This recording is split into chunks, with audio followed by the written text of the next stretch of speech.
السلام علیکم ورحمۃ اللہ وبرکاتہ ان الحمد للہ والصلاة والسلام علی سید الانبیاء وعلی آلہ وصحبہ اجمعین اما بعد فاعوذ باللہ من الشیطان الرجیم بسم اللہ الرحمن الرحیم انشاءاللہ الرحمن آج کے اس لیسن میں ہم سورۃ آل عمران آیت 40 کا ترجمہ اور معنی کی مختصر سی وضاحت پڑھتے ہیں۔ اعوذ باللہ من الشیطان الرجیم بسم اللہ الرحمن الرحیم۔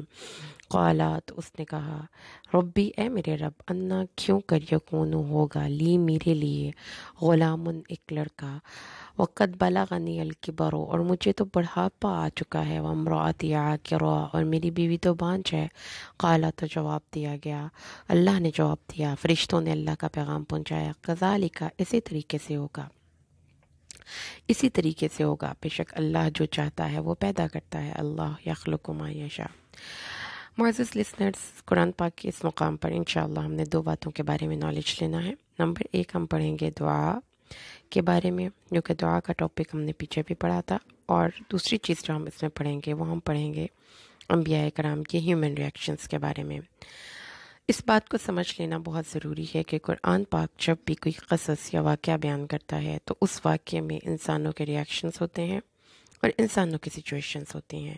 وہ ریئیکشن یا وہ سچویشن کنفائن نہیں ہے کسی ایک ملک، کسی ایک جگہ، کسی ایک کیریکٹر کے ساتھ۔ انبیاء کرام کے کیریکٹر ہیومن ایموشنز کا سمبل ہیں۔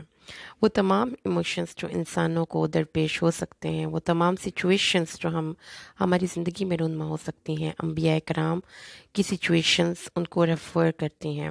حضرت حنہ، حضرت زکریا ان بوڑھوں اور ان بے اولاد جوڑوں کو ریپرزینٹ کرتے ہیں جو اپنی جوانی کا وقت اللہ سے دعائیں کرتے رہے لیکن ان کو اولاد نہ ہوئی، لیکن وہ اللہ کی رحمت سے نا امید نہیں ہوئے، مایوس نہیں ہوئے، تھک کر دعا کرنی نہیں چھوڑی، پازیٹیو رہنا نہیں چھوڑا، نیگیٹیوٹی کو ہمیشہ فائٹ کرتے رہے، لیکن بہرحال وہ اسینشلی ہیومن ہی تھے۔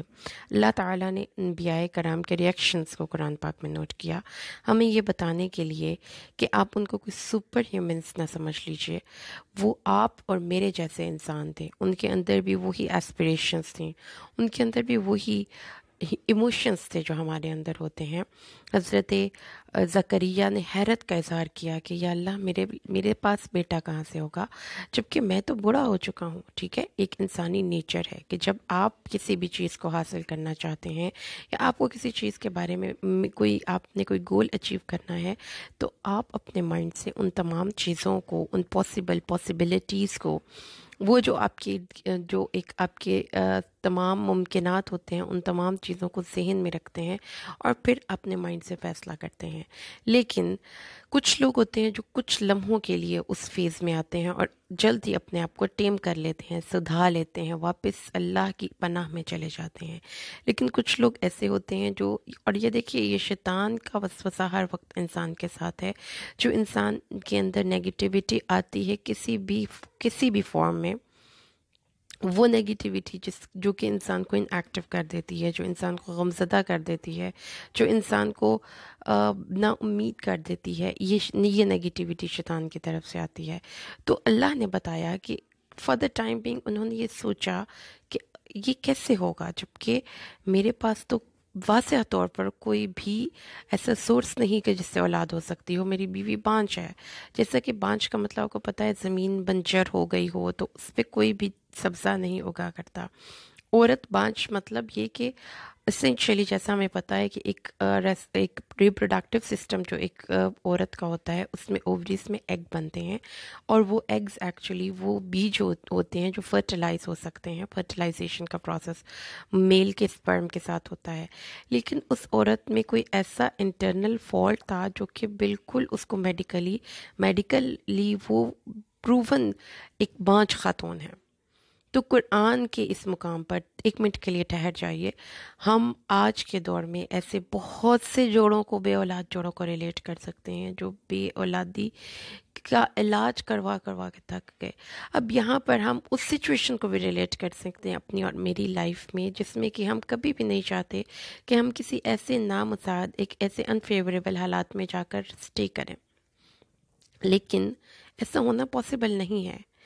کوئی بھی انسان اس دنیا میں بیمار ہونا نہیں چاہتا. ہمارے پلانس میں کبھی بھی فیلیئرز نہیں ہوتی، ہمارے پلانس میں کبھی بھی نفرتیں نہیں ہوتی. ہمارے پلانس میں جب کوئی جوڑا شادی شدہ کسی کی شادی کی جاتی ہے، اس کے پلانس میں کبھی بھی بے اولادی نہیں ہوتی.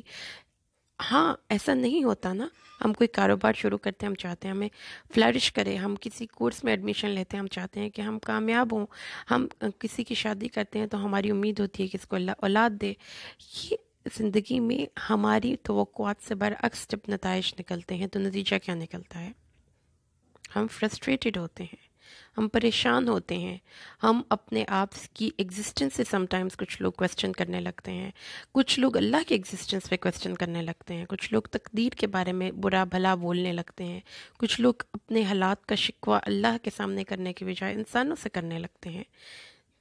آپ ایک لمحے کے لیے یہاں پہ رک جائیے، کیونکہ قرآن دوبارہ سے میرا قرآن پاک کے ان لیسنس کو ریکارڈ کرنے کا مقصد یہ نہیں کہ ہم دنوں میں قرآن کو بس ختم کر لیں 1 سال یا 2 سال میں. ہم اس جرنی کا آغاز کرتے ہیں اور یہ لائف لانگ جرنی ہے. ایک لمحے کے لیے بیٹھ کے سوچیں میری زندگی میں کیا محرومیاں ہیں، آپ کی زندگی میں کیا محرومیاں ہیں. کوئی بیمار ہو سکتا ہے، کسی کی اولاد بیمار ہوگی، کوئی بے اولاد ہوگا، کسی کی زندگی میں کوئی مشکل ہوگی، کوئی لوگ آپ کی زندگی میں آپ کو بہت زیادہ پنچ کرنے والے ہیں، کوئی ایسے حالات ہیں جو آپ بدلنے کی شدت سے تمنا رکھتے ہیں، کوئی زندگی میں آپ کی اچیومنٹ ہے جو کہ آپ کے سامنے ایک حسرت بنی ہوئی ہے. زندگی میں بہت کچھ ایسا ہوتا ہے. زندگی میں کبھی بھی ایسا نہیں ہوتا کہ 100% آپ کی لائف پسند کی ہو. تو اللہ تعالیٰ نے یہاں پہ ان ہیومن کیریکٹرز کو ہمارے سامنے شو کیا. وہ لوگ جو اولاد کی تمنا رکھتے ہیں لیکن اولاد نہیں پا سکتے، کیا کریں؟ وہ تھک کے بیٹھ جائیں؟ نہیں، نا امیدی کا دامن نہیں ہاتھ میں پکڑنا. ہمیشہ اللہ کی رحمت کے بھروسے پر دعائیں کرتے رہیں. آپ کو نہیں پتا کہ آپ کو کون سا لمحہ قبولیت کا مل جائے، یا یہ کہ آپ کا استقامت اللہ کو اتنی پسند آئے کہ اللہ آپ کو ان لوگوں سے کہیں زیادہ نواز دے جو کہ بہت پہلے ان نعمتوں سے لطف اندوز ہو رہے ہیں. تو بہرحال ہمیں اس بات پہ یقین رکھتے ہوئے قرآن کو پڑھنا ہے کہ یہ میری کہانی بیان کر رہا ہے. حضرت زکریا حیرت زدہ ہوئے، اللہ سے سوال پوچھا. تو اس سے ہمیں یہ بتایا قرآن پاک نے کہ جو یہ انبیاء کرام تھے، یہ کوئی مافوق الفطرت چیز نہیں تھے کہ جو جن کو حیرت نہیں ہوتی، جن کو ڈر نہیں لگتا، جو خوف زدہ نہیں ہوتے، جو اپنی سچویشنز میں ڈاؤن فیل نہیں کرتے. ہمارے پاس ہیومن کیریکٹرز ہیں. دیکھیں حضرت نوح کو اپنی بیوی کی بے وفائی ان سینس کہ وہ 2 مختلف کشتیوں کا سوار تھے. حضرت نوح کو اپنی بیوی کی طرف سے پریشانی دیکھنی پڑی. تو یہ کیریکٹر ان تمام مردوں کے لیے ایک مشعل راہ ہے جو کیسے وہ اپنی بیوی کے ساتھ ڈیل کریں گے. حضرت یوسف کو اپنے رشتوں نے ڈچ کیا، لیکن ایٹ دا سیم ٹائم حضرت موسیٰ کو بہت زیادہ سپورٹیو بھائی ملا. حضرت یوسف کو ایک بہت زیادہ غدار قسم کے ان کے حسد کرنے والے بھائی ملے. تو زندگی کے ہر معاملے کی رہنمائی آپ کو قرآن سے ملتی ہے. آپ کو حضرت مریم کا کیریکٹر ملا ایسی خاتون کے صورت میں کہ جس کے پاس کوئی ریلیشن نہیں، وہ کیسے سروائیو کرے گی. اللہ تعالیٰ نے قرآن پاک میں 2 عورتوں کو ایز این ایگزامپل پیش کیا، جس کو سورۃ تحریم میں اللہ نے فرمایا کہ اللہ نے مومنہ عورتوں کے لیے حضرت مریم اور حضرت آسیہ 2 عورتوں کی مثالیں پیش کی ہیں. انسانی کیریکٹرز ہیں اور انسانی سچویشنز کو وہ ریفر کرتے ہیں کہ حضرت مریم ایک ایسی خاتون ہے جن کے ایمان کو اسٹرانگ ایمان کی حامل خاتون ہیں، کیونکہ وہ ایک خانقاہ میں زندگی بسر کر رہی ہیں. ان کو ایمان کا خطرہ نہیں ہے، لیکن ان کو اپنی عزت کی حفاظت کا خطرہ ہے کہ وہ گھر سے باہر ساری عمر گزاری. اللہ تعالیٰ نے ان کی اس عفت اور پاکیزگی کو اللہ تبارک و تعالیٰ نے قرآن پاک میں اس طریقے سے ایز این ایگزامپل پیش کیا کہ فرمایا کہ عفیفہ، صادقہ، مطہرہ، مصفہ، اتنے ٹائٹل ان کو ملے. جبکہ دوسری طرف آسیہ تھی، حضرت آسیہ، ان کو اپنی عزت کی حفاظت کا کوئی خطرہ نہیں تھا. وہ ایک گھر کے 4 دیواری میں ایک بادشاہ کی بیوی ہیں، لیکن ایک طرف دنیاوی آسائشیں ہیں، دوسری طرف ان کے ایمان کا کویسچن ہے. تو اللہ نے بتایا کہ اس عورت نے اپنے ایمان کو کمپرومائز نہیں کیا. تو مختصر ترین الفاظ میں 2 باتیں پتہ چل گئیں. ایک آئیڈیل فیمیل نہ ایمان پہ کمپرومائز کرے، نہ اپنی عفت پہ کمپرومائز کرے. بس یہ دو کوالٹیز اپنے کیریکٹر میں ویئر کر لیں، آپ اللہ کی نظر میں سرخرو ہیں.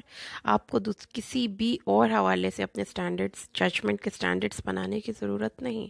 تو یہ بات میں آپ کو اس لیے یہاں پر ڈسکس کرنا چاہتی ہوں کہ قرآن پڑھنے والے ہم لوگ، ہمارے ذہن کے کسی کونے خدرے میں یہ بات ضرور بیٹھی ہوتی ہے کہ یہ تو بہت چوزن پیپل تھے، یہ تو بہت اللہ والے تھے، یہ تو بہت اللہ کے قریب تھے، لہٰذا ہم اور وہ فار فار ڈفرینس، بہت بڑا بڑا گیپ ہے میرے اور اس کے درمیان. ان جیسا کریکٹر میں تو ویئر نہیں کر سکتی. جبکہ دوسری طرف شیطان ہمیں، یہ بات بھی ہمارے ذہن میں شیطان کی طرف سے بد عملی کے لیے آتی ہے. جبکہ دوسری طرف جب ہمارے سامنے کوئی ایکٹر یا ایکٹریسز ہوتی ہیں جن کی فزیک بہت ہی آئیڈیل ہو، یا جو بہت اچھے طریقے سے اپنے آپ کو ڈریسز کے حوالے سے کیری کرتی ہوں، تو شیطان وہاں پہ آ کے ہمیں یہ نہیں کہتا کہ وہ تو ایک سیلیبریٹی ہے، تم اس جیسا نہیں بن سکتے، تم اپنے آپ کو آرام سے گھر میں رکھو. ہم ان کو کاپی کرنے کی پوری کوشش کرتے ہیں، آؤٹ آف دا وے ہو کے بھی کوشش کرتے ہیں، جبکہ انبیاء کرام کو کاپی کرنا، ان جیسا بننا ہمیں گوارا نہیں. تو جو اتنی سی بات ہمیں یہاں پہ سمجھ میں آ گئی، تو آگے اللہ تعالیٰ نے، ہم اب پچھلی کہانی کو اس کہانی کے ساتھ کمپیئر کرتے ہیں. یہاں پر اللہ تبارک و تعالیٰ نے ہمیں حضرت زکریا کی ایک حیرت دکھائی، اور یہ بتایا اللہ تعالیٰ نے کہ جیسا اللہ چاہتا ہے وہ کرتا ہے. یعنی یہ واقعہ دراصل اگلے آنے والے واقعے کی ایک تمہید ہے کہ دیکھیں، آپ کی سوچوں کے مطابق ایک امپاسبل چیز ہے کہ ایک بوڑھا آدمی جو بہت ہی بوڑھا ہے وہ باپ بنے، اور ایک اس کی بانجھ بیوی ماں بنے. یہ ناممکن ہو سکتا ہے. اللہ تعالیٰ اس ناممکن کو اگر ممکن کر سکتا ہے تو پھر اللہ یہ بھی کر سکتا ہے کہ بغیر باپ کے بھی مریم کو بیٹا دے دے. اللہ کو جو چاہتا ہے وہ کرتا ہے. لہٰذا اللہ تعالیٰ نے پہلے ایک چھوٹی ناممکن چیز دکھائی دنیا کو کہ دیکھو یہ ایک ناممکن چیز ہو رہی ہے نا، اور تم لوگ حیران ہو رہے ہو کہ یہ کیسے پاسبل ہے. تو یہ مت سوچو کہ یہ چیز ناممکن ہے. تو ایمان کیا ہے، دعا کیا ہے؟ پھر دعا یہ تو نہیں ہے کہ آپ حالات کو دیکھیں کہ ایسا ہونا ممکن نہیں، تو بہت مشکل حالات ہیں، تو پھر دعا پہ بھروسہ کدھر گیا؟ لیکن دعا پہ بھروسہ ہونے کے ساتھ ساتھ آپ کا اپنی تدبیر پہ بھروسہ بھی ہونا چاہیے. جیسا کہ حضرت زکریا نے یہاں پہ اللہ تعالیٰ سے حیرت کا، تو ہم اس کی دوسری امپلیمنٹیشن کریں تو اس کی یہ بھی نکلتی ہے کہ پھر انہوں نے اللہ سے اس امید پر سوال کیا کہ ان کے پارٹ پہ کرنے کا کیا کام ہے. یعنی دعا تو اللہ نے قبول کر لی، لیکن اس کی اچیومنٹ کا کیا ویجیبل سورس ہوگا؟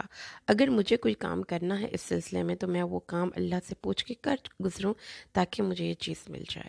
تو آپ نے جب بھی دعا مانگنی ہے، میں نے جب بھی دعا مانگنی ہے، اللہ نے ہمیں یہی بات سکھائی کہ اللہ مضطرب کی سنتا ہے، اللہ شٹرگے جان سے زیادہ قریب ہے، اللہ قریب ہے، اللہ بہت قریب ہے.